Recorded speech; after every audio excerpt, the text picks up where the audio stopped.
We're back with Shasta Wolves head coach J.C. Hunsaker this afternoon. Coach, you've got a daunting task in taking on Marin Catholic this Saturday. I hear that quarterback is huge. Yeah, he's a special guy. He's all a 6'5", 230, 235. Big cannon, man. He's got Ben the big arm. Roethlisberger. He is, he's got that frame, He's not that thick. He's a little bit thinner, but when you're 6'5", you're going to have some pounds on you.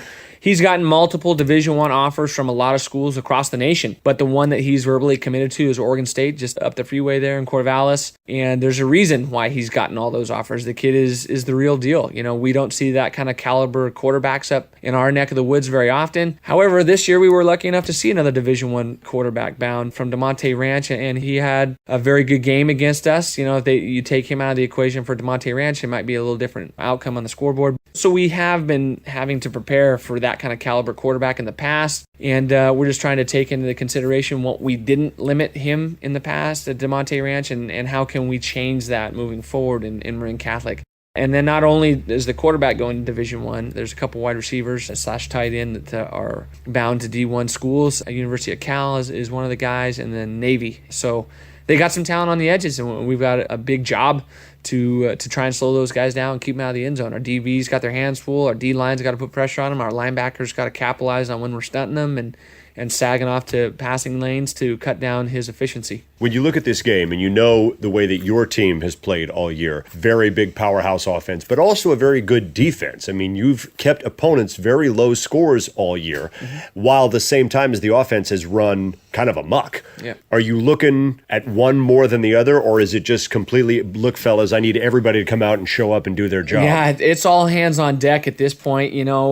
That's what's so special about the game of football. It's the ultimate team sport to me, in a sense of there are so many guys that can have such a huge impact on the outcome of a game. We got 11 different starters on both sides of the ball. You got your special teams units that have to go out there and perform for you so the big momentum shift doesn't take place or is created for the other team. So I don't know how the game's going to turn out. It could be a shootout just like they were in last time. Our offense is capable of doing that.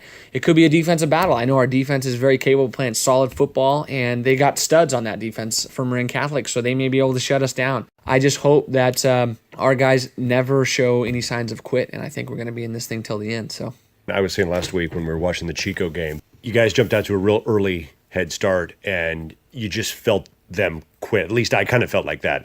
As a coach, when you're watching that happen and you can feel that your guys are about to, even though you're already ahead points-wise, when you can see the air kind of let out of the team, how do you proceed coaching that? Well, you got to take advantage of it. As a coach, you're not trying to outcoach the other coach. What you're trying to do is get in the minds of the teenager, right? And if you can get into a mind of a teenager and it not be positive thoughts for that young man, but negative thoughts, then you're winning the mental game of the sport. So if there is some of that visual letdown that we can see by our opponent, we have to strike, continue to strike. So there is not hope for them to grasp on. And gosh, if we're in that situation on Saturday where we jump out early and we can see some doubt in these guys, we have got to put the pedal to the metal and just say, hey, you know what? You came up here to play Northern California football. We're not in the Bay Area anymore. And on the flip side, if they're doing that to us, we got to have that no-quit determination of, okay, hey, they had a big lead. They jumped out on us early. They started big, whatever. If you want to talk about heavyweight fighters, they got a good couple of swings on us,